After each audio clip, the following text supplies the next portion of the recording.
So now we're going to talk about setting up your hoop and stabilizer. So right now I just have this small hoop for the Bernina here. And this is our first project. I just have a piece of muslin. And how do we know if it's tear away or cut away? You can literally tear it. If it was cut away, I wouldn't be able to do this. So let's loosen our hoop.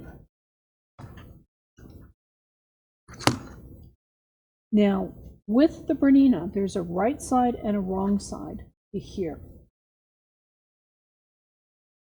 You can see the little arrows here.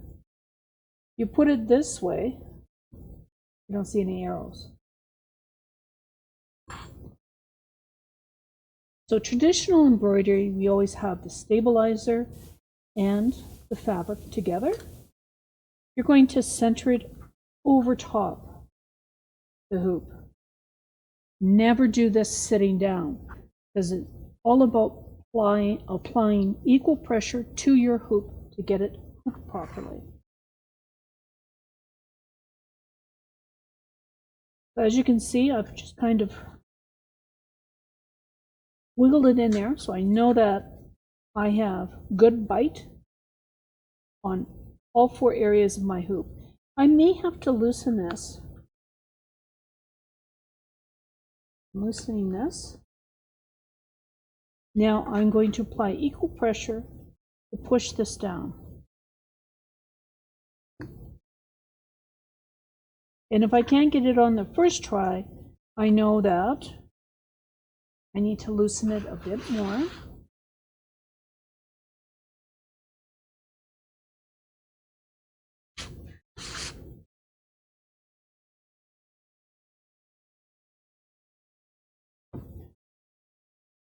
There you go. Now you want to make sure you start in the middle, work out to the end, work out to the end.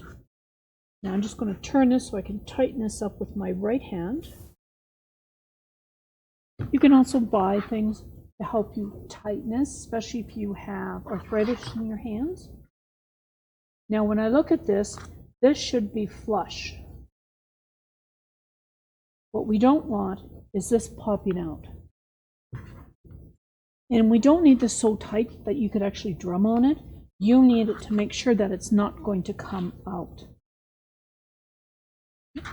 One extra turn. There we go. Now there are many ways to hoop. This is, you've got the stabilizer and the embroidery fabric, but you can also float. And I actually do a lot of that for my embroidery. And when I do the tea towel, I'm going to show you how to float. And that's where you only hoop the stabilizer and you put some spray glue on and you just tap it down to your stabilizer. That'll be later. If we're using some of the larger hoops, we also have clips that we need to put down so that it doesn't wave or get out of alignment. And that's actually on your page 7. It talks about having the clips in there, and that's really important, especially when you have the maxi or the mega hoop. On page 8 now we're going to talk about attaching the hoop. You will notice on the side of your Bernina hoop, this one has 2 little mountains or V's. Now if I take a look at this one, it actually has 4 different ones. Now this tells your machine which hoop you have. So be careful, don't damage these. They're very important for your machine to read which hoop you've put on. So I'm now going to put it on my machine.